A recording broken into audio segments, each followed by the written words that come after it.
are live and recording. You can begin the meeting whenever you wish. Wonderful. Thank you very much, Madam Clerk.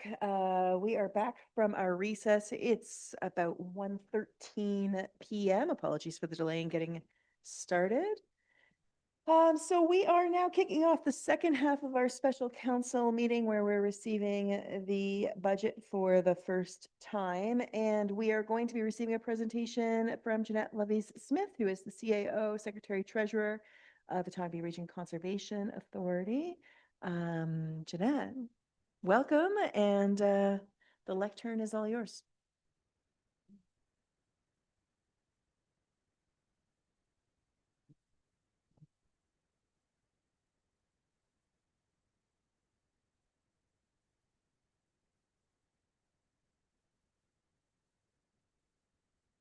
Thank you very much, Madam Mayor and Council. I'm very pleased to be back in your township. It's a beautiful part of our watershed, and so grateful to be here. I do also want to take an opportunity to thank your great staff. You have fantastic staff. I'm sure you know that, but on many occasions we work with them on different things, different projects, different files, different land issues, and we really appreciate the great relationship we have with your staff. So I'm here to present the draft or the proposed budget for 2026 from Autonomy Conservation. And next slide, please. So this is a quick, so just sort of an overview, if you will. So right now for 2026, the proposed budget is a 7.4 increase. I'm going to explain how we got there and what that means a little bit.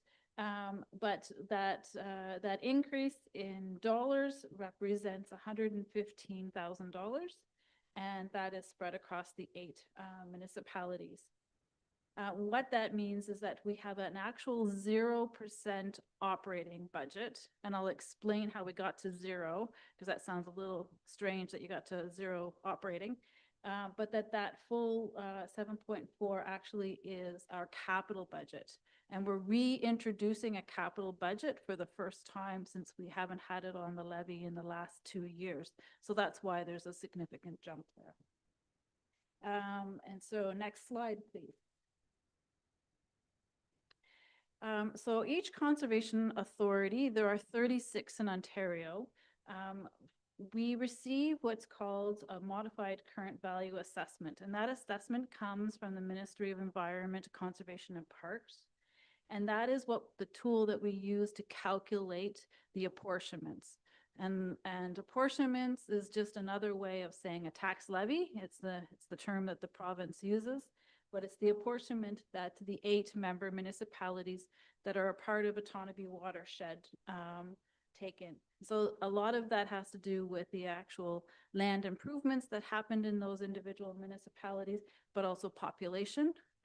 So for us, the city of Peterborough does pay this more significant amount because they have more of a population.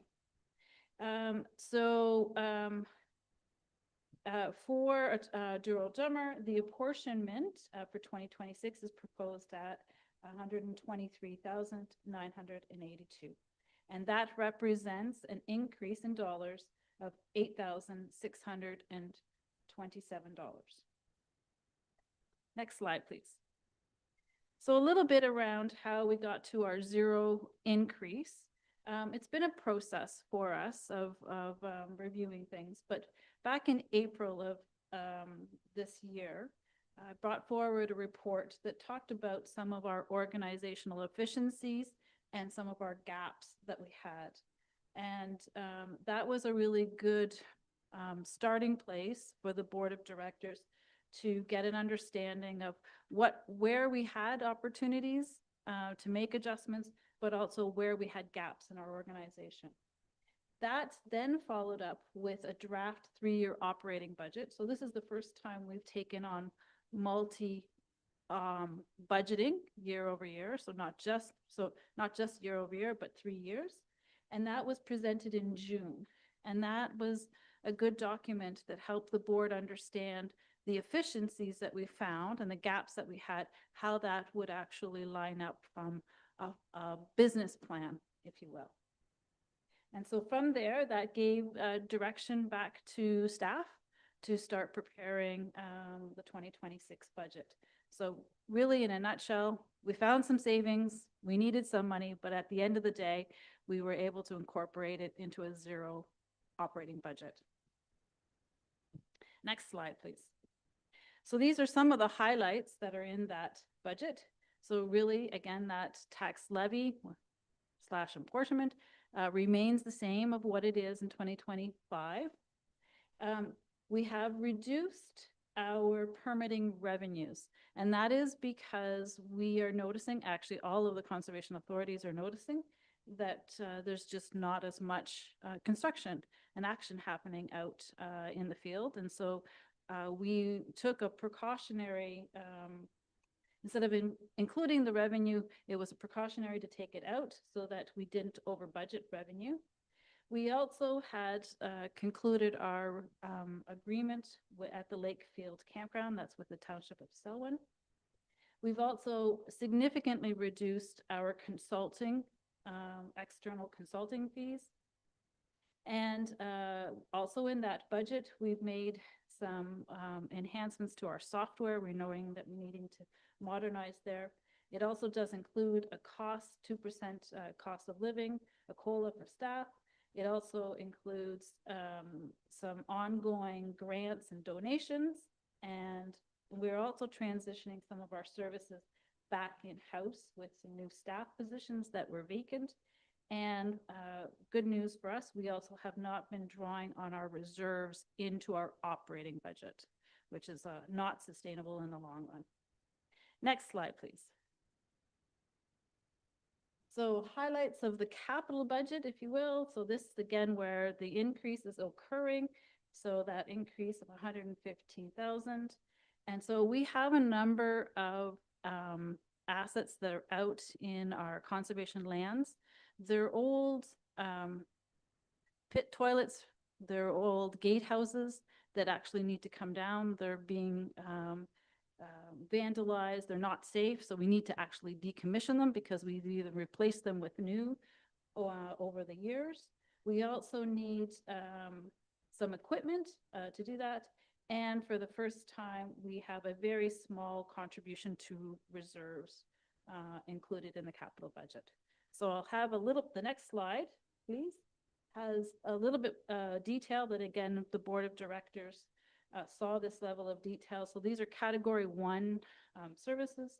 So where we're looking to have, again, take care of those decommissioning of those assets that are out in the field that we have. And you can see that small contribution of reserves of 15,000. Right now, we don't have a contribution to reserves in our budgets. And the next slide, this also came up at the board meeting, which is just trying to understand what do our reserves look like. And so that's where you can see where our capital reserve is currently sitting at, and then our general operating reserve. So those are the monies that we have, which in the big scheme of things is not a lot. Next slide, please. And this is the table that I was referring to, which is the CVA as short, which this comes from the ministry. And this has, again, the second column in has the CVA. And so really that there are some municipalities that have portions in multiple conservation areas.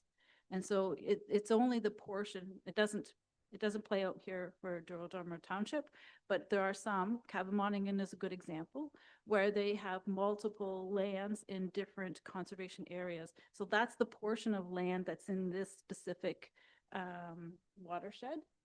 And then the calculations. So you can see the city of Peterborough's, which has the largest amount in dollars, right to our smallest municipality, which is Trent Hills, and their increase. And next slide, please. So just an opportunity, since I'm here, Madam Mayor, just to talk a little bit around some of the other things that are going on. at Township Conservation. So we have put performance objectives in place for a number of years, and they've been very well utilized. And so we're thankful for those, but now we're really able to grow and move on to developing KPIs and doing some more detailed measurements of our programs and services. So that's something that we are looking to do in 2026. And we report out quarterly to the board with respect to either our performance objectives, our KPIs, and our financial positions as well. So that's something to look forward to, and I'm coming back and sharing those KPIs with you. And the next slide. I know the ice storm was a big, significant event for you here in Douro-Dummer Township. It was also for us. I just had a collage of pictures. Maybe it's not coming up there. So in total, we had close to $250,000 worth of damage done to our conservation area lands across our watershed. We did submit an insurance claim that helped pay for some of the cleanup work. And obviously Warsaw Caves was one of those areas that was seriously damaged. And so we did some of the work in-house with our own capabilities, and then obviously some of the work we had to hire a tree arborist to actually do with the proper equipment to bucket trees, those sorts of things. So over $250,000 in damage, and I think we're actually very close to the end of our cleanup, which has taken a long time to do. So, and the last slide I wanted to highlight. So I didn't print these all off, and some of them don't print very well, which is why I've included the links. So we have on our website our strategic plan. The theme again is water, and I think I was here once, and I actually believe I spoke about that, which was great.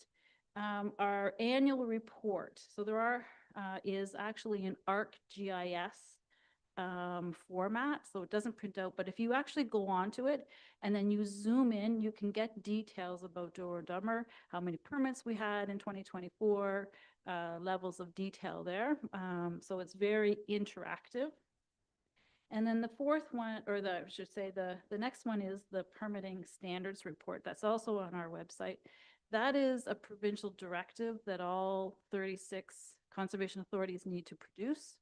It's got implemented as of April the 1st of last year. So annually, we need to produce a report, a standalone report that talks about all of our timelines for planning and permitting. We have been doing that already through our performance objectives, but now this is a new directive that we have, and that all 36 conservation authorities are sort of doing the same thing with respect to that. So in 2024, just in closing, we had 234 permits. 99% of those were issued within the provincial and Conservation Ontario timelines. We had 305 plan reviews and 719 general inquiries. And that's it, Madam Mayor. I'm happy to take any questions that you and council might have with respect to the presentation and the budget. Thank you very much for your presentation. Council, the turn is yours. The time is yours. Councillor Johnston, questions? Yeah, get through the chair. Yeah, thank you. Now, is this is a final line budget kind of thing? This is it? Or are you here wanting to know how much we want to give you or not give you? Or is this cut and dry? Madam Mayor, so I'm just going to refer to the legislation. I appreciate that question very much. So the board of directors is responsible to approve a budget that goes out to the member municipalities for 30 days circulation. And that is what we're in right now. It then comes, the comments from the municipalities can come back to the board. The board can consider those comments, whatever they may be, and make a decision. That's what the legislation says in a nutshell. So you're in the process of going all to the different municipalities? right? Yes, in particular, I'm reaching out to all of the member municipalities. I have to say your staff were fantastic in jumping on, and I really do appreciate that. And in some cases, the member municipalities are saying, we're okay with what we voted on at the board. We don't need you to come and present. Okay, thank you. Thank you, Councillor Johnston. Any other questions from council? Deputy Mayor Nelson. Yeah, through the chair, thanks for your presentation. Just a question I have is, I don't know whether you still receive monies in kind, or how, anybody that does donate money to you, is what does that, what happens with that money? Does it go into the current budget? Does it go into reserves, or what do you do with that money? And a second question is, anybody that donates land to the Conservation Authority, what typically happens with that land? Or I assume you just pay taxes on it. That's my question, I guess. Madam Mayor, so thank you for the question. The first one around donations. So we do have residents in the watershed that donate to Autonomy Conservation. And in most, they direct those donations to a particular project or a general fund. They do go into a reserve. We don't put donations into our operating account. They go to a specific project, if you will. We have raised through that process significant amount of money with respect to the Jackson Creek Trail work. We have raised some money for the Haroldtown Conservation Area. And we've also raised some money for the Hope Mill roof replacement. So you might remember the historic mill that's there. So it's been very successful, and people donate. They do get an income tax receipt, and the monies are directed to those types of projects. We obviously launch a lot of those things on what's called Giving Tuesday, and what happens in December. And so people watch for it there. We do have a few people that actually donate on a monthly basis as well. So not a lot, but a little. So we're very grateful and thankful for their donations, because they often go to also offsetting contributions to another grant. So we leverage it and get another grant to be able to get more money than to be able to continue with the project. Is how we've specifically done it in those 3 projects. With land, so there are some have been land donations, and more recently also bequeaths. So where people put their land in their will, and when they pass, they then donate that land to the Conservation Authority. We do have a process that there's some regulations around that from the province with respect to how land donation is accepted. We try to, at the best, make it contiguous to other properties that we have. So just from a maintenance and a care perspective. And we have some bequeaths right now that the board has dealt with in the past 2 years. So we do walk through that process if we are approached by a landowner who wants to make a donation. So it does happen. Okay, thank you very much for the answers. Any other questions from council? Councillor Watt. Thank you, through you, Madam Mayor. Thank you for the presentation.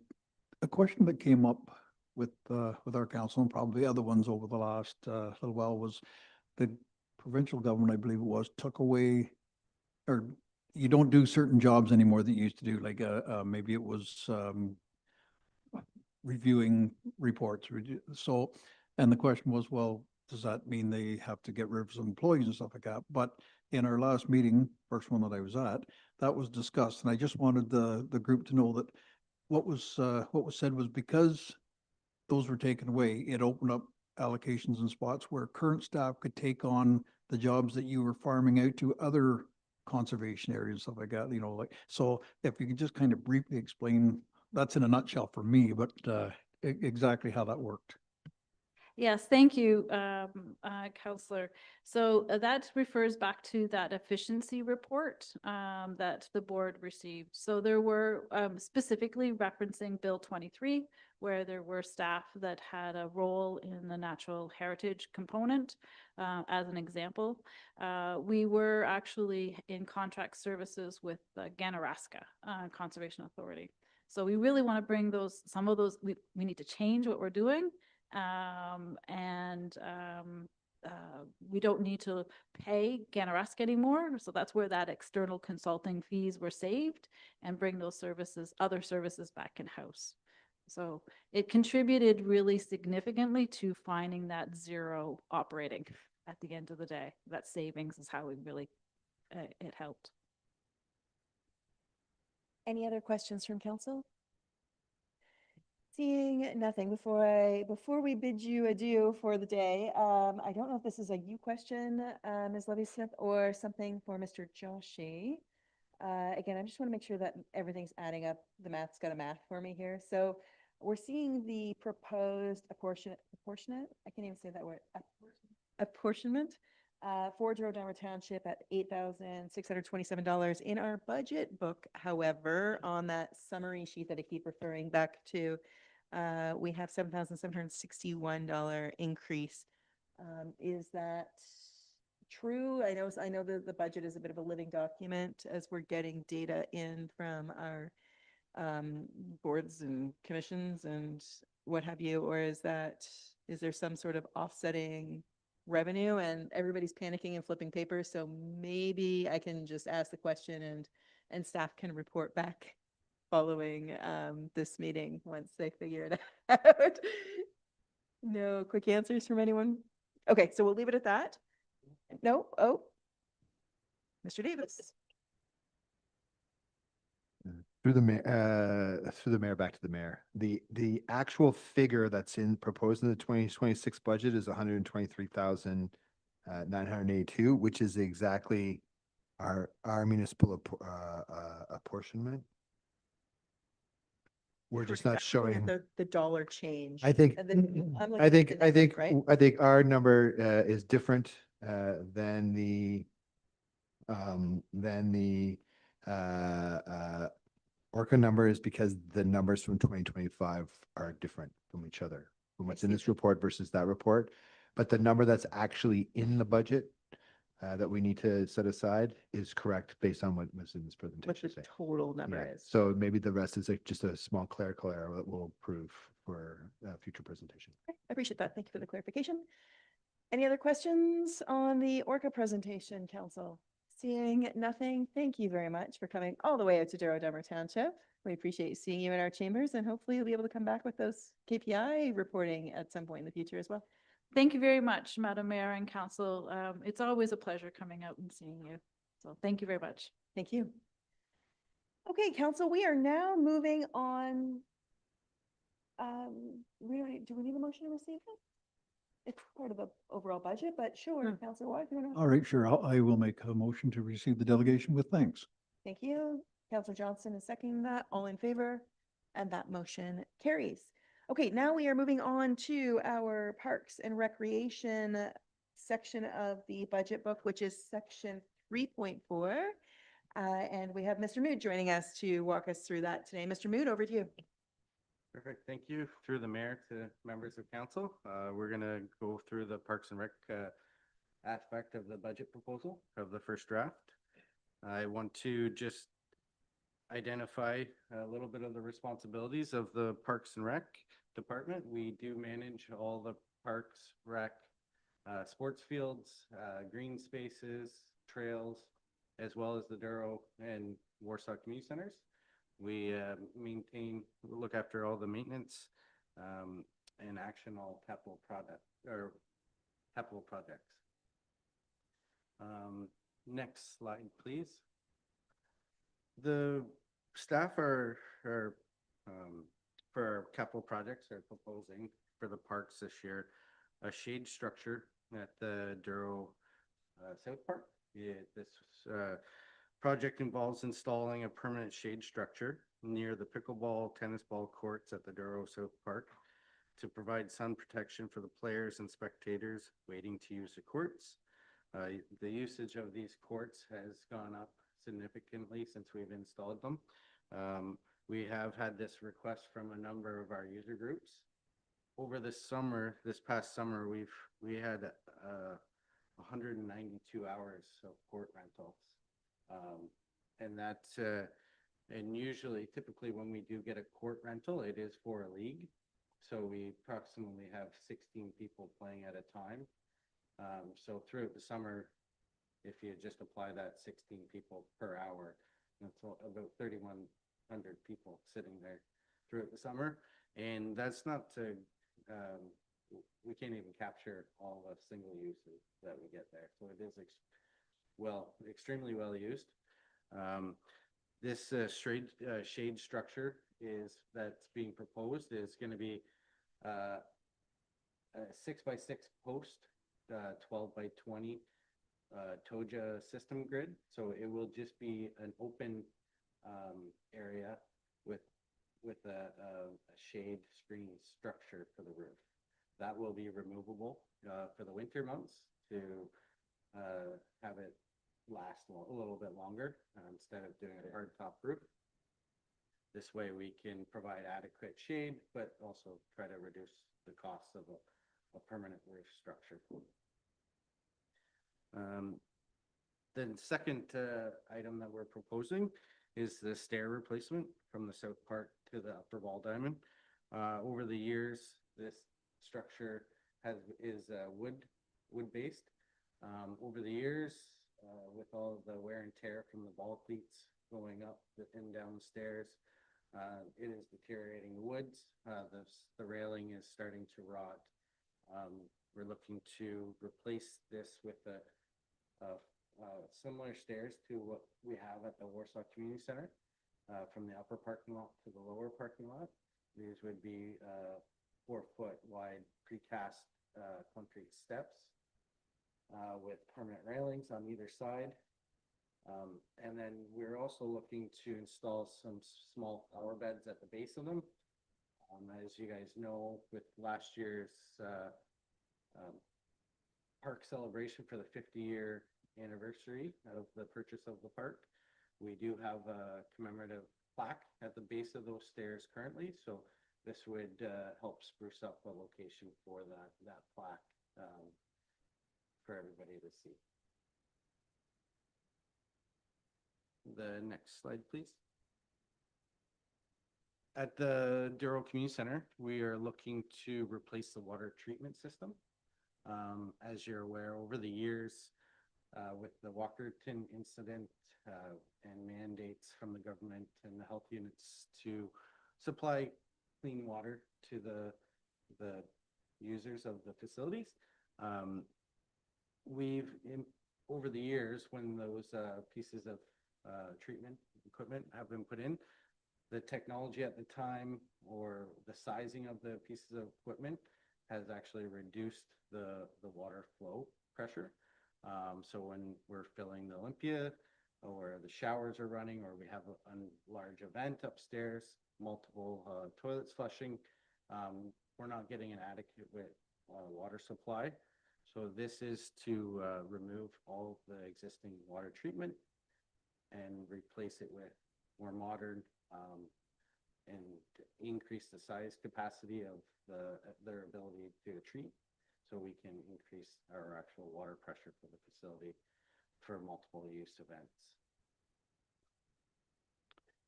The second part of this program, or the capital project that we're proposing, is the ice surface replacement. This has been a grant that we applied for. I know the grant is for $1 million, which is 50% funded, and it does say 1.9 million. 100,000 of that was budgeted in the 2025 budget, so that's what would make up the $2 million project. that 100,000 was budgeted for the engineering services, which we've already secured, and we already have the project underway in getting the necessary steps moving forward. This project will provide the facility with a much needed upgrade, as the current floor is about 44 years old. Next slide, please. The capital project we're proposing at the Warsaw Community Center is more of just a maintenance item. Our compressors do require an overhaul. This is typically based on hours of use. This is just going to be a top end, a minor overhaul, and about every 6,000 hours, we are to do this scheduled maintenance, and that's approximately almost every 2 years.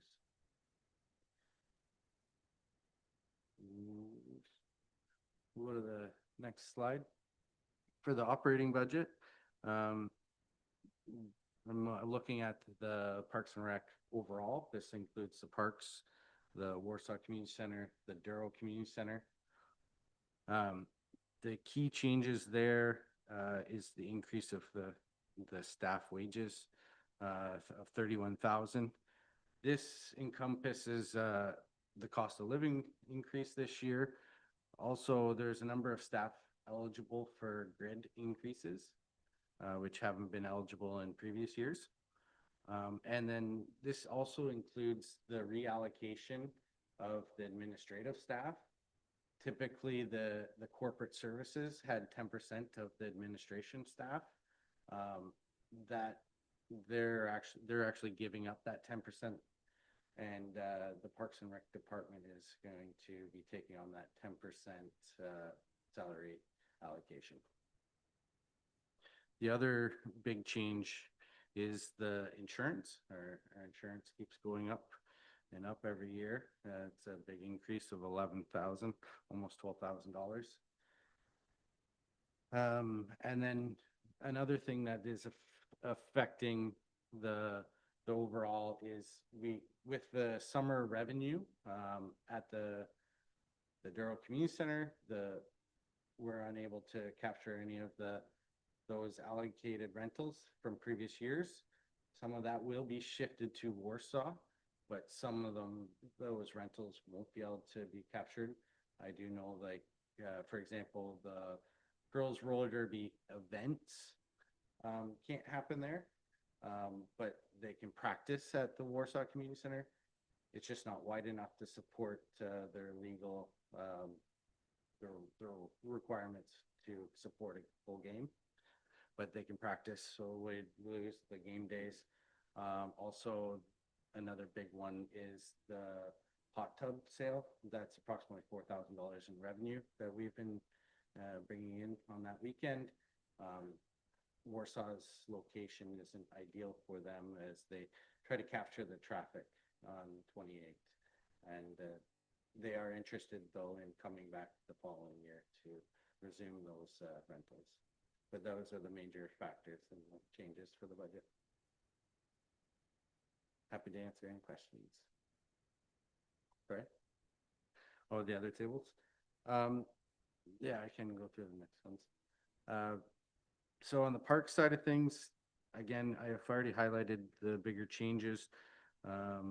Some of the other changes there, so we're showing the increase on the revenue side of things. That's just their 3% allocation.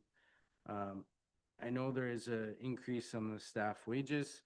Part of that is reallocating staff time, and again, the cost of living, the salary grade increase, and the administration. We can go through the Douro Community Center. We're showing a decrease at the Douro Community Center in employee wages and benefits. That's largely due to the fact that we won't have those summer rentals. We will still have other rentals in the facility, room rentals. So we will still have staff time there throughout the summer. And then we again allocated the wage increases, cost of living and administration to that, so it's not as big of an increase there. And then our insurance. We can go to the next slide. At the Warsaw, it's seeing a bigger increase in staff wages there. That's just to capture the movement of the summer rentals, moving to the Warsaw Community Center on each night of the week. Those hours will have to be started earlier and extended later based on previous years because of the movement of our other user groups. And we're also identifying an increase in the revenue at that park, at that community center. And that, I'm happy to answer any questions. Thank you very much, Mr. Mayor. Just to clarify then, we have 4 tables before us. The first one is like the total, and then you've broken it down by the 2 facilities and then parks together. Okay. Deputy Mayor Nelson, you had your hand up? Through you, Madam Mayor. Thanks for your presentation, Mike. Mike, I just want to question the sun shelter. You say it's not really, it's not steel or it's a different material. What's the lifespan of the material? Do you have any idea? Through the mayor, to the deputy mayor, I don't have an exact estimate of the lifespan, but this will be cedar, so cedar typically lasts longer than most. I know that the one at the little building company, which is the design that we were looking at roughly, has been up for at least 10 years. It's just faded like the wood, but other than that, like structurally sound still. So I estimate probably 15 to 20 years. So it's cedar shakes on the roof? Is that what it is? No, sorry, they would be cedar 6x6 posts going into a toga grid system, which is a metal frame on each corner where each post slides into and is secured. What's on the roof? So that would be mesh material. It's kind of like a screen per se that allows water to go through a little bit, but provides shade from the heat. So that's more or less what I'm getting at is the roof, not so much the other. Yes. The other part of the structure. I'm just worried about the longevity of the roof. So that is, so they are removable, so we'll be able to preserve them longer.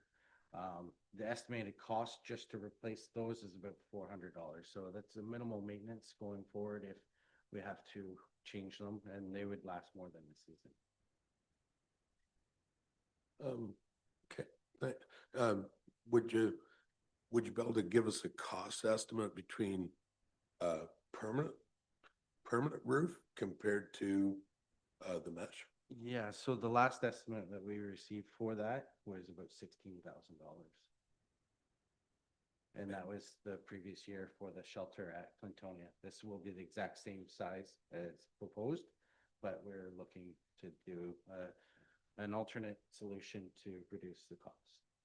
So, and you think on average, maybe 400 a year for this mesh or 2 years, or what do you think the lifespan? It all depends on the weather, I guess, in maintenance, but, and us taking them down and preserving them, storing them properly. But, though I was told they easily last 2, 3, maybe even 4 years. Okay, thanks, Mike. Thank you for that. Councillor Johnston. Yeah, through the chair, a couple of questions. How's your advertisement working out? You got someone on screen placing that or advertising, phoning about advertising that? So is there like the signs and all that in the arenas and the parks and that? Yep, through the mayor to Councillor Johnson. I know CEO Todd Davis wants to touch on that, but just to give you an idea, all the users that are all of our advertisers currently have all been contacted or in the process for sure, that to re-advertise with us this year. And I haven't heard of anybody not returning. And as for the ongoing program, I think that Todd Davis wants to touch upon.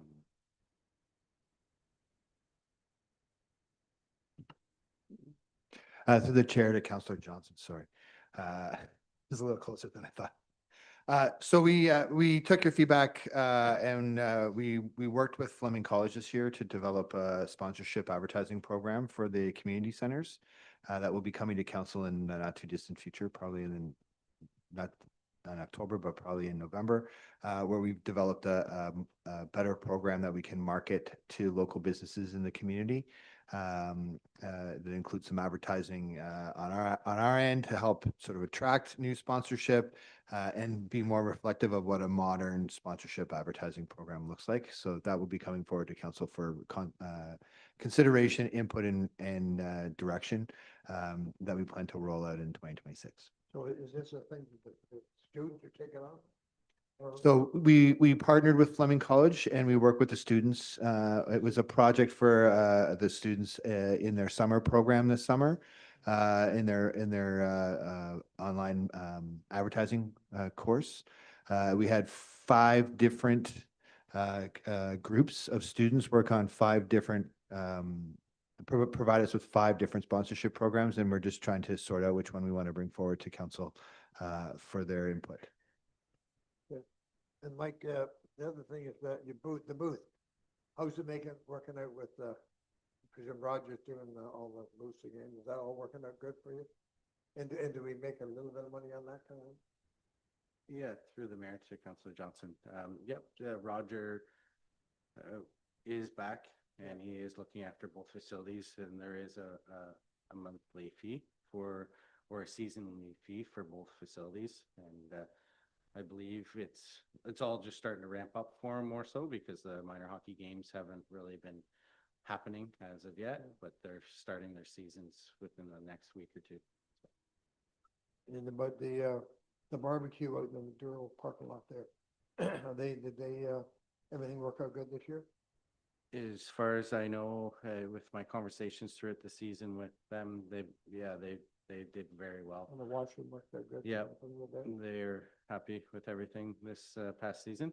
Their contract is up for renewal at the end of this month, so we'll be taking the time to renegotiate that contract going forward.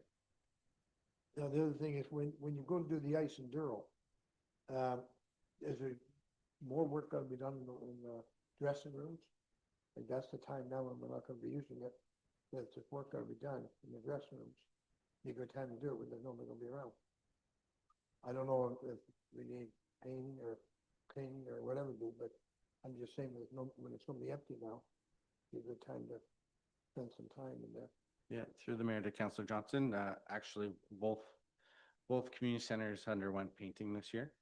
So all the dressing rooms and hallway, I think there's just a couple pieces left to tie up, but all the dressing rooms and at both facilities were painted this year to spruce them up. And your rentals are all in good shape for the both arenas? Yeah, I don't have numbers off the top of my head today on that exactly, but we are looking very healthy.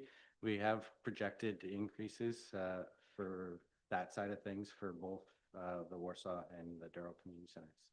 Did the ice go up some this year? It would go up 3%. 3%? Yeah, that was based on last year's user fees bylaw. Okay.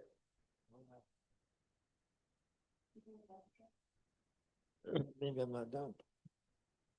You seemed done, Councillor. Any other questions from council before I jump in with my questions?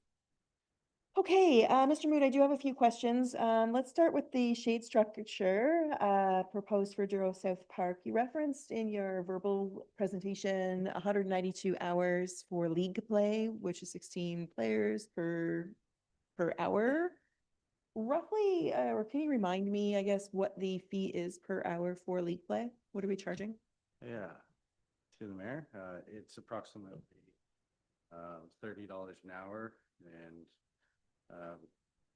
for the 92 hours, we brought in $6,000 and 31.89 revenue Okay, That- and pre-tax. sure. And then you mentioned that some of the users have referenced that they would like some sort of shade shelter there. Where, just the basics, where are they like stopping to tie up their shoes? Do we have benches and picnic tables or anything up there currently?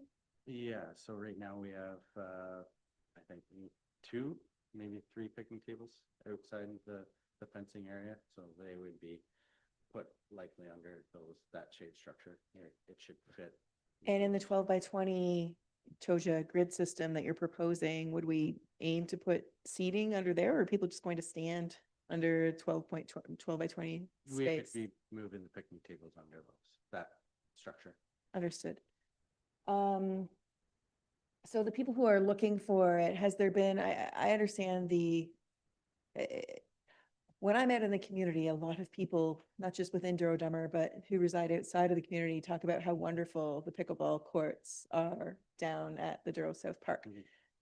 Has there been any interest from the community to undertake any fundraising, do a little tournament to help raise money for the community to support that facility further? I haven't had that conversation with the user groups. These are just emails that we've received in regards to liking that. Well, there's a number of items that they've had on our wish list. One that we have recognized that is a benefit to the users is this shade structure. There hasn't been a conversation in regards to fundraising for that, but we could, if council wishes, we could try to start that process with those groups.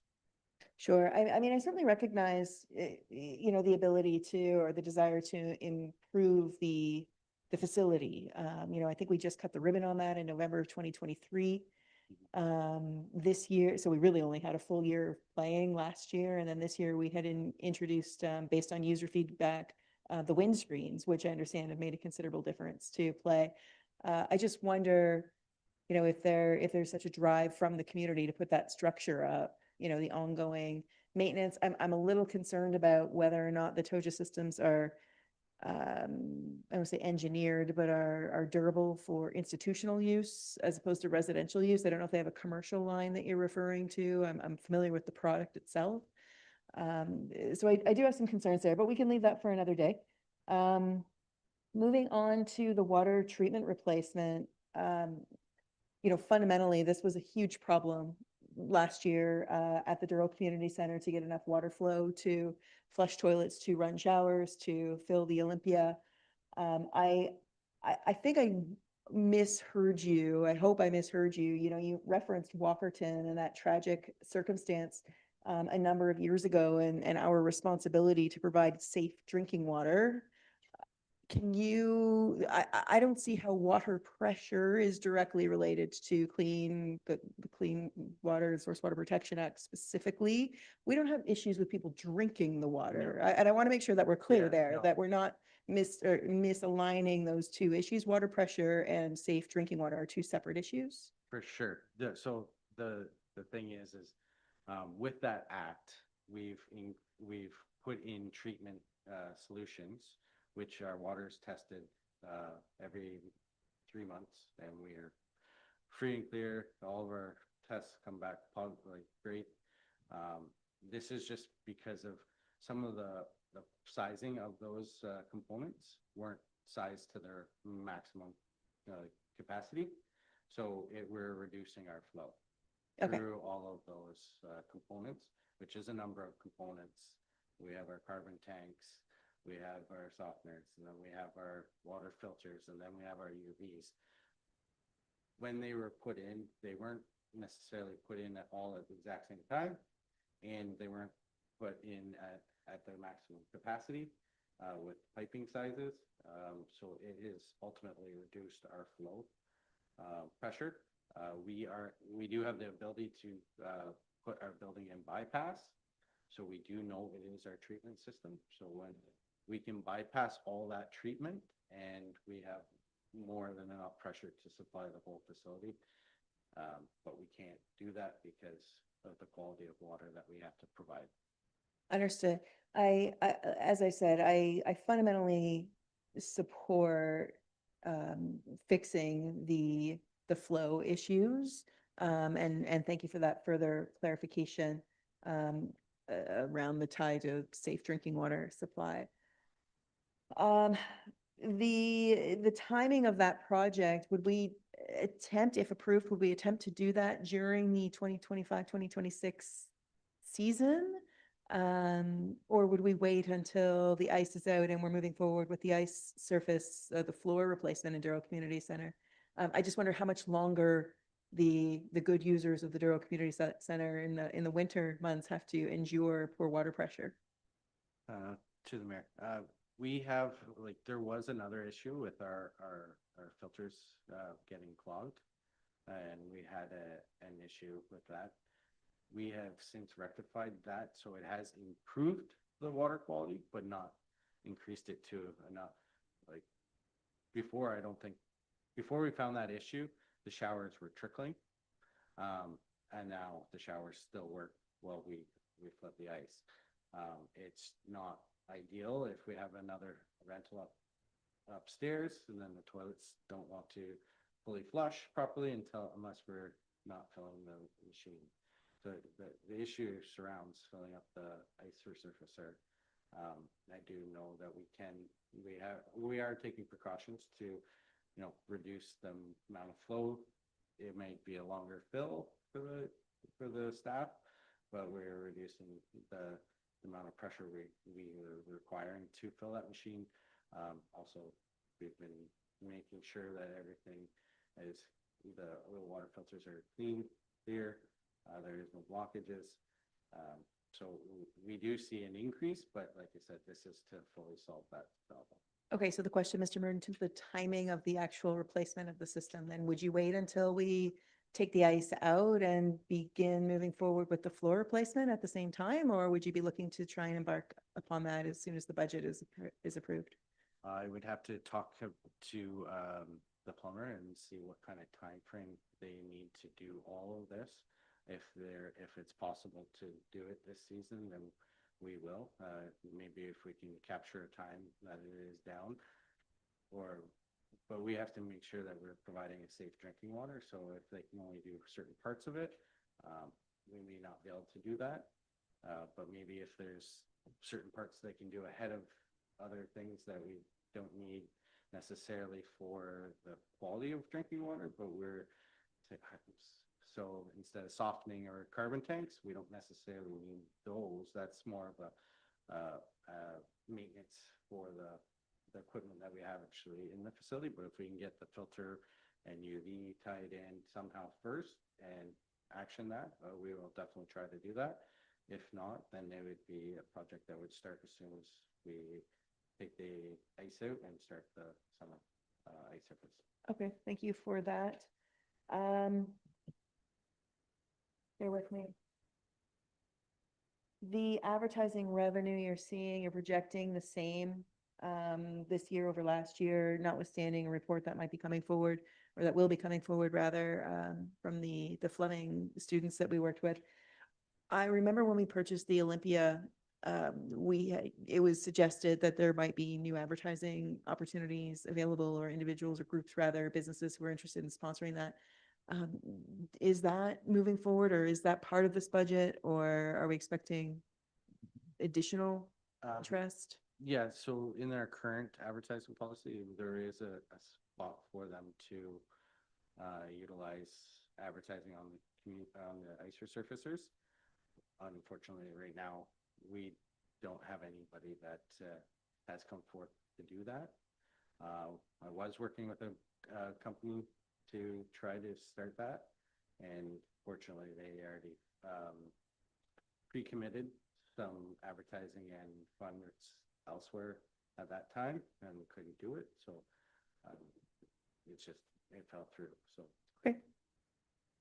And last but not least, the hot tub sale you're referencing is being displaced because of the ice floor next summer. Have we offered them the parking lot, like to do an outdoor parking lot tent sale, or is that something that they're just not interested in?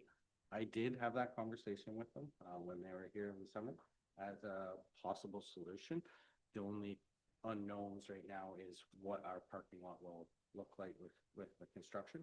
I know that they're gonna need a portion of it to, allocate to that construction. But we did have that conversation and they hadn't committed to that, other than to the fact that they said they would for sure be back the following year. But Understood. we Okay, did have that conversation. okay, thank you very much. Okay, moving on then, I think that's it for Parks and Recreation. Thank you, Mr. Mood. We are going to be moving on to Building and Planning, Planning and Development, Section 3.5.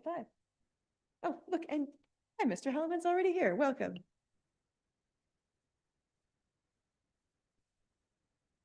All right, thank you, council. Just get my paperwork in order here. Okay, so I think probably the first thing is just a little introduction to planning and development.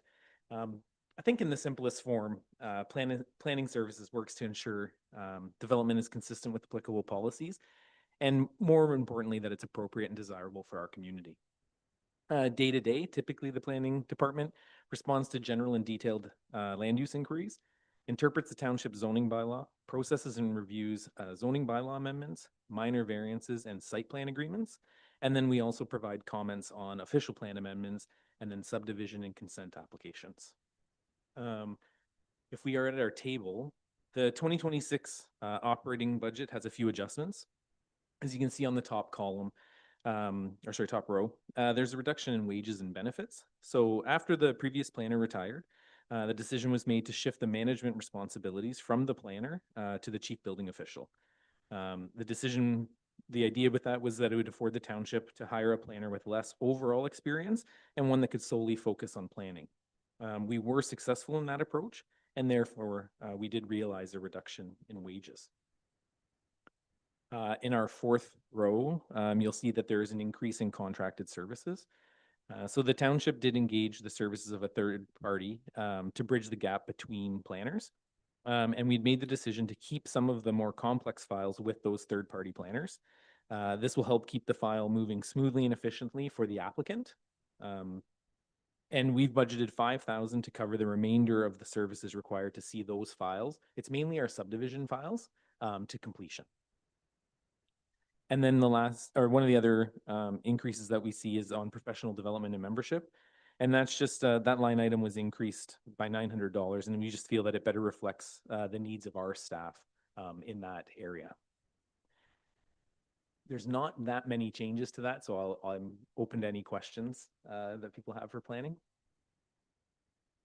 Thank you, Mr. Hellman. Any questions of Mr. Hellman? Seeing nothing, I just have one, just on the professional development line. I understand that it's customary for the municipality to pay for those registrations for professional designations. Speaking to your point earlier about not having a professional planner working on staff, are we, and maybe I'm mixing up the proper certifications by the look on your face, but I'm just wondering, are we not required to pay for an additional license or designation that we once were since our previous planner retired? To you, Madam Mayor, if I understand the question correctly. I don't know if I understand No, the that's question okay. correctly. Our previous planner was not a member of the Ontario Professional Planners Institute. However, Emily is. So yes, we have an added cost to the membership. So that's a portion of that money is because we have to, that is a membership that she needs. Okay, thank you. And Mr. Davis has something to add. So what I would recognize is that neither the previous planner nor our current planner are what we would classify as a registered provincial planner or an RPP, which is the professional designation. We don't have to pay for that, but with a junior planner, we maintain a membership in what's called the OPPI, which is the Ontario Professional Planners Institute, which gives our newest planner, who's junior, access to educational programs that will help to improve her overall knowledge of the planning world in Ontario. So it's sort of like it's like how we sort of build up a new planner is we buy membership in that organization and give them opportunities to learn. That's really what we're talking about here. Okay, understood. Thank you very much. And I don't know if this is in your operating budget here, or maybe it's in the next slide, Mr. Hellman, my next question. But I know in the overview, we had earmarked, there's about $40,000 earmarked in the budget for the building department review based on council's direction. Is that something that we're expecting to come out of the regular building budget? Because it looked like it was sitting in the corporate budget. Mr. Davis? Through the mayor back to the mayor, that is would be classified as a corporate activity, not directly related to the delivery of building services, like the processing of permits, et cetera. So we have that captured in the corporate budget unless we get alternative direction. Okay, thank you very much. Are you also going to be presenting the building services? Yep. Any other questions on planning before I get ahead of ourselves here? Okay, back over to you, Mr. Hellman. Okay, thank you very much. So we often see that, and I think what you'll see here is that we often see building and bylaw grouped as one together. However, it is important to remember that they are two separate departments, and that's why we see them separate in the tables that we have that we're presenting today. Just maybe go over a little bit that the building department is responsible for the administration and enforcement of the Building Code Act and regulations. And then also, given the type of offense, the building department would also oversee the enforcement of the property standards bylaw. And I clarify that because that one singular bylaw doesn't necessarily fall within the bylaw department. And then, so then if we look at the bylaw department, it's responsible for the interpretation and enforcement of the other township bylaws. So noise, our responsible dog ownership bylaw, yards, our clean yards bylaw, parking, etc. So that's why these two are different. And that's why we have them separate, even though I know a lot of times they get grouped together. So at this current time, the department is going to be going through service delivery review, which will include staffing review and a fee study. And so as such, the budget was relatively free of any major changes. I think what you'll notice is that there's an increase in insurance, which is something that's beyond our departmental control. And then also there's some variations in wages. One of them is an increase and one's a decrease. And that has a little bit to do with reallocation of staff time to what department they're in. And then also a potential step increase or that wasn't there for some of the savings that a staff member didn't take advantage of. So that's why you see a little change within the wages. And other than that, our budgets are relatively left untouched until we get through our ideas, get through the service delivery review, and then we'll have a better understanding of what that needs, like I say, with our fee study and what our staffing looks like and where we kind of push forward on that. And I think the goal is to have that started either late 2025 or early 2026. So we hope to see that the answers from that sooner than later. And again, because there's not much changed in our budget, I'm open to any questions. Thank you very much, Mr. Hellman. Questions from council? Nothing. Councillor Wong.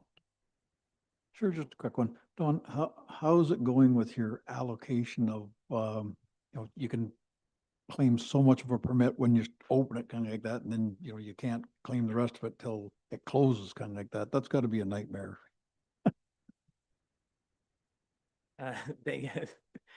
Through the mayor, Councillor Watt, thank you for feeling our pain. It is, and as you're aware, we, with the onboarding of our new treasurer, it is something that came up just briefly in conversation yesterday, and something that we look to explore further. It for our department, personally, the building department, it has been a challenge to really track that unearned revenue effectively. Like, blanket statements are easy, but it was to try to get more in depth in the details, and it is proving to be a little challenging. And it seems that as common for building officials, we might have been overthinking it. And so we welcome the new treasurer's input on how we can work towards simplifying that. CAO Davis. Just to support Mr. Helleman's position on this, I also would suggest that it's very difficult now as we start to onboard this sort of staggered structure to even forecast what our revenues are going to be in the next for the next year or the next couple of years. I think we need to have some time with the system, understand what that looks like to have a more representative vision of what it is that's going to be. So I appreciate that it's, it's a very challenging time to sort of really understand or even forecast what we're going to have coming in. Thank you. Any further questions, Councillor Johnston? The question I have is about the contracted services. I know we got a budget in there for it, but I'm hoping we don't use them any more than we have to. Like we've got enough staff on that, and things are just so, so I'm just hoping that they'll be very limited. If I may, through the mayor to Councillor Johnson, I appreciate and understand exactly where your comment's coming from. If I could maybe clarify a little bit, and Gijo can always jump in if I maybe misword some of this, but some of the headings that show up on this aren't, they're kind of condensed. And so part of contracted services is our legal expense budget. So again, it's not all just third-party contract, like as far as if we're talking plans review or inspection, but rather it does incorporate our legal fees in there as well and what we anticipate for the permit. So we also hope to not have to use them, but it's not just on that one kind of aspect. Thank you for that clarification, Mr. Helleman. Any further questions from council? Nothing at all? Okay, thank you very much. So I think we've gone through each department at this point in time. CEO Davis, I don't know if there was anything else that you wanted to add to the budget. We've got a couple of extra tables as it relates to kind of the overall capital projects and funding source. Is that something you wanted to speak to at all? Through the mayor, sure, I'm happy to take you through that, and I want to sort of engage a few more just general comments related to today's budget process and where we go from here. Really what I'm not going to, so as we get to the capital budget tables, and we've already gone through all of these general capital requests. And in the presentation, we indicated where those capital projects were being funded from, whether they would be funded from a reserve, a grant, or a levy. I just want to sort of draw your attention to that this is where we've allocated the funding for the project so that you're aware in one place. It's just more of this information has already been provided in written form in various other parts of the presentation and actually spoken to by all the different department managers. But I want to just sort of to recognize that this is where we're sort of where we plan to draw some of these things forward. Next slide, please. Secondly, this is also where we're looking to fund the roads program for this year. So you'll notice that there's a significant portion on the levy, but there's a specific other elements that are coming from a grant. And to speak to the mayor's earlier comment about funding that comes through OCIF, that was one of those, that's one of the areas, that's where some of this funding is coming out or coming to bear. Whether the 125,000 that was announced by our local MPP at County Council yesterday is incorporated or not, we have to do some research. It has been incorporated. So we knew that it was coming. Somebody knew that it was coming, and it has been incorporated for years, to understand. And then finally, I want to sort of touch on a couple of other things that are not on the slides today, or at least something that's not on the slides today. So we worked really hard to develop a budget that we felt was within the appropriate parameters and was going to be acceptable to council. But I want to be very clear that that doesn't include everything. It doesn't include all of the ideas of staff. We had to make some hard decisions with what we were going to bring forward to you today. I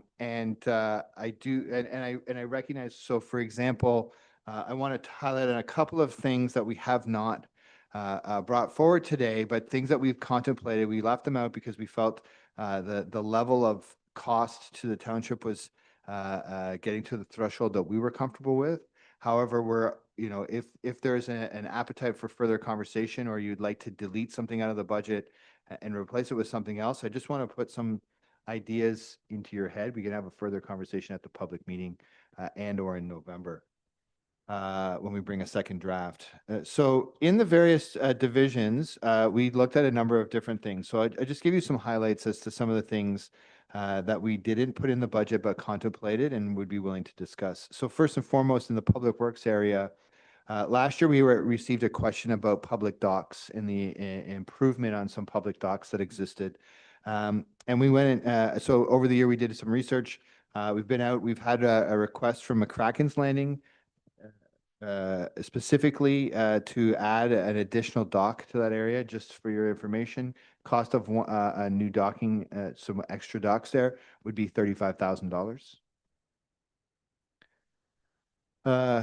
Councillor Johnson had asked about specifically an opportunity to drop brush off for the residents over the course of a week. The physical cost, for staffing to staff that probably wouldn't be significant. However, we would have to manage that material when it came in and have it ground up. We set an approximate amount around that for about $10,000, but it could be between 5 and 10. We had a belief. If we wanted to get crazy and start to think about future infrastructure requirements and equipment requirements in something like Public Works, we have we're going to need to start replacing some equipment, and so just as an example, not that we would ever bring this forward at this particular moment, but like a new backhoe, which will be something that we want to think about in the future, is $300,000. If we look at recreation and facilities, some of the areas that we have not, or we did not bring forward this year, the driveway for the Warsaw Arena is in bad state of repair and in need of being some improvement. Improvements to that driveway area would cost in the neighborhood of $13,500. We had some conversation about a potential kiosk for kayaks or somewhere to stretch into a different form of recreation. And I think we had earmarked a fee around $20,000 for that. We've held off, I think, for a couple of years now. The ice resurfacer at the Warsaw Arena is at the end of its life, or we're keeping it alive. But at some point, we're going to have to make a decision. And just for your information, a new ice resurfacer at this in 2026 is in the neighborhood of $115,000.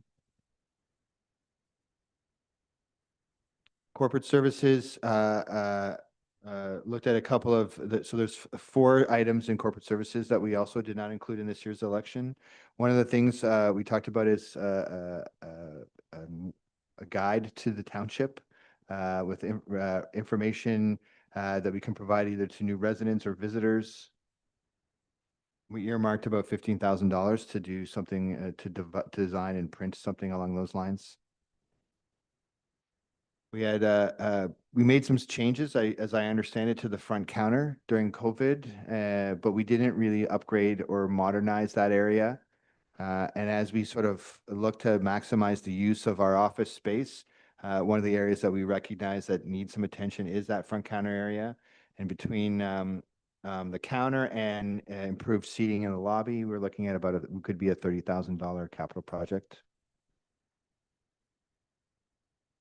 And then I touched on earlier, much earlier in the day, when you were first here and just waking up, we talked about staff compensation and the need to do a compensation review. Currently, we are planning to do that work in-house. We have a very busy year with lots of other projects happening. And so our HR part, I asked just specifically to find out what the cost of a project of that nature would be. Our HR partner has expressed to us that in order for a third party to do that, that's in the neighborhood of $16,000. None of these items appear in today's draft budget that's been presented to you. I'm happy to circulate that to council in either the public meeting or in November if you want to have further discussion on it. But I just want you to be aware that what we've presented today is what we feel is what the township can afford. These are alternatives that council may either wish to consider, swap out something that's already in the budget, or not consider at all. But I just wanted you all to be aware that we didn't just sort of put in everything, our entire wish list, and come forward with it today. We were selective with what we put in the budget, and these are the things that we recognize that maybe nice to haves or things that we would want in the future, but things that we recognize we just can't simply afford based in today's economic circumstances. And I wanted to put that forward to you before the end of the meeting today for consideration. That being said, that is the end of our budget presentation. If you have any general questions remaining, happy to answer any of them. But I also want to thank you all for your time that you've dedicated today. It's been a busy day with a long meeting that we don't traditionally have. So thank you very much from my perspective. Wonderful. Thank you very much, CAO Davis, and to all the staff. I think at this point, it would be incumbent upon us as council to appreciate the work that has gone into the budget so far. We hear everybody's talking about budget as early as June, May, kind of working towards this point to have the document in place. And I know with our treasurer leaving and a new one joining us just a few days ago, it's put an additional burden on staff to bring this budget forward. So thank you all for your work today, fundamentally on behalf of council. Looking at any questions from council, I've got Councillor Johnston, then Councillor Watt. Yeah. Was there anything more done on solar? We were looking at, like I'm saying, that if we were going to do something, would that be something that we'd have to prepare for in the budget as far as trying to find a spot to do something? I know most of them will pay us to do it, but still we got to talk about it and have a spot ready if someone wants to do something.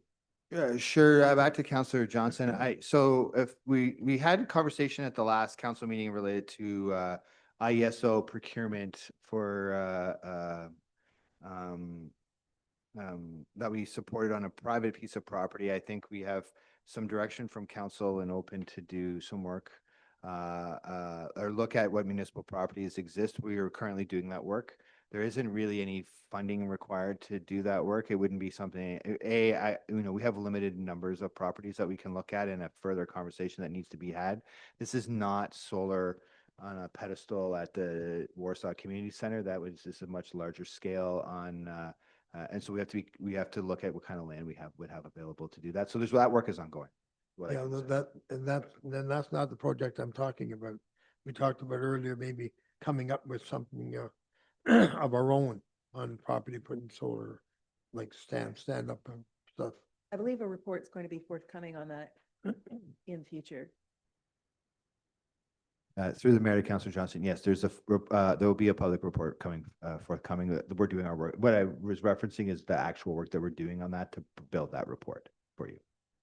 Okay, and the last comment I want to make is that, like, everybody gave a presentation, they were all great and a lot of time put into them and everything. But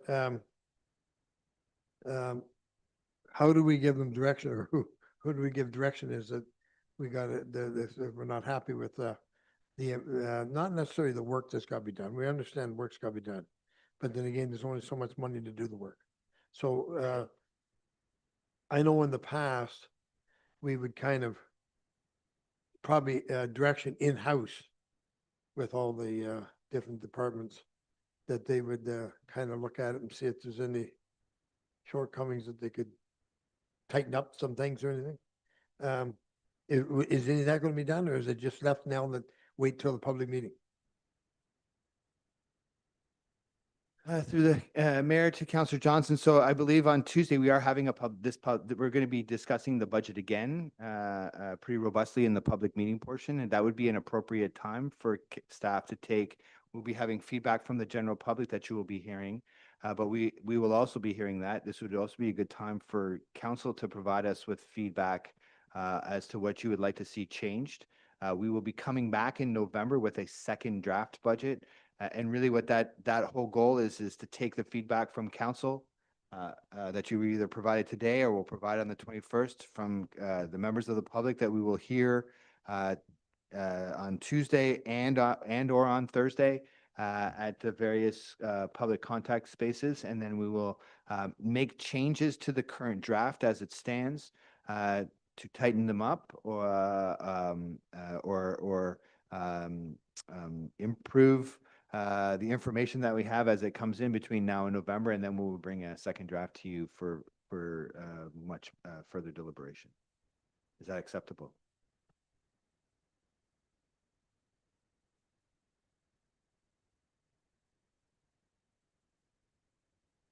Counselor, any further comment? I just want to make sure your microphone's on. Thank you. Any other questions by Counselor Watt? Thank you through Madam Mayor. Really a question, well, kind of, whatever. I appreciate that Stacy has sat in on our first draft budget. I know she's new to the township, but I'm sure this is probably not her first one. And listening to the whole process today, I'm just curious, and I'm not trying to put you on the spot, but do you have any comments on what went on today or any questions that you'd like to ask council or staff? And if you do, we'd need to bring you forward so you can use the microphone.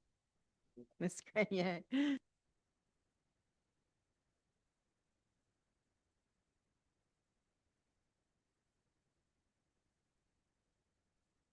Thank you. I'm just, I mean, it's my third day, so I'm doing my best. I think the process so far is really good. It looks like everybody has put a lot of thought into their own budgets. The numbers, just as a first impression, look reasonable. I think the requests sound reasonable too. I don't see anybody really trying to overreach and step into areas that are really not necessary. I think they really are focusing on the level of service and maintaining that level of service. Thank you for your comments on day 3 of your job. Any other questions from council? Comments? Okay, seeing nothing further, Deputy Mayor? Thanks, Madam Mayor. I might as well say it now, maybe, and I'll say it again at the next meeting, but I believe, again, like Stacy, I think everything I see here is, there's nothing frivolous in this budget. And I believe our numbers are pretty close to other municipalities that I see. And another thing I want to also put forward is, I think we have the lowest second lowest tax rate in all of the county. And that's due to past councils and a lot of reasons, and some maybe not so good reasons. A zero tax increase does not do this township any good, or any municipality for that matter. But I do believe that we're not asking for any more than what we need to keep the operations at current levels. And if we lower that, I don't think the Joe public out there is going to be very happy about less services than what we are actually providing. And in most cases, they want more. They want more. So if we can almost stay to the status quo, which I believe this budget currently is. And anyways, that's my comments. I think that there's nothing, and I commend staff for doing that and bringing the list forward of other stuff that is in there. There's some stuff in there I'd like to see, but maybe now is not the time to bring that forward, because I know people are, we're uncertain of the future as well. So there's a lot of jobs going downstream, unfortunately. Thank God it's not right around this area, but it will have ripple effects. There is no doubt about it. So anyways, that's my comments. Thank Thank you for you. your comment, Deputy Mayor. We'll keep your microphone on and I'll accept from you a motion to receive the budget with thanks. How does that sound? That's great. I appreciate that. I will receive the budget with thanks. Thank you, Deputy Mayor. Councillor Watt, are you seconding that? Any discussion on that motion? Councillor Watt? Just one quick comment and kind of what the deputy mayor said. Really, when we look at what we are proposing, not what we have to do, what we are proposing, I think we've done a very, very good, our staff has done a very good job of trying to keep it, very, very accessible or usable for the taxpayers. We do have at least three items in there that we have no control over: the police, the ORCA, and I think there was third one in there that, you know, we don't have control over those. So that's upped our percentage quite a bit, but for what we have control of, I think we've done very well. Thank you for your comments. We will now call for the vote. All in favor? And that motion carries. Thank you. Next up is the confirming bylaw, a mover and a shaker. Councillor Johnston, seconded by Councillor Landsman. All in favor? That motion carries. Just a reminder, as CAO Davis had noted, the public meeting on the budget and our regular council meeting will be on October 21st. And then we have the coffee with council. Is that what we're calling it? Coffee and conversation with council on Thursday, the we'll call it the 23rd, if I'm doing math right. So both really great opportunities for the community to come and share their thoughts about what's in the draft budget today. On Thursday, on Tuesday, it's a regular council meeting, but we have an earlier, yeah, there's a 4 o'clock closed session, a special meeting, and then a 5 o'clock regular meeting on the 22nd, or on the 21st, pardon me. 6:30 on Thursday for the coffee and conversation with council. Okay, in the town hall. All right, lastly, just a motion to adjourn. Councillor Landsman and Deputy Mayor Nelson will second that. All in favor? That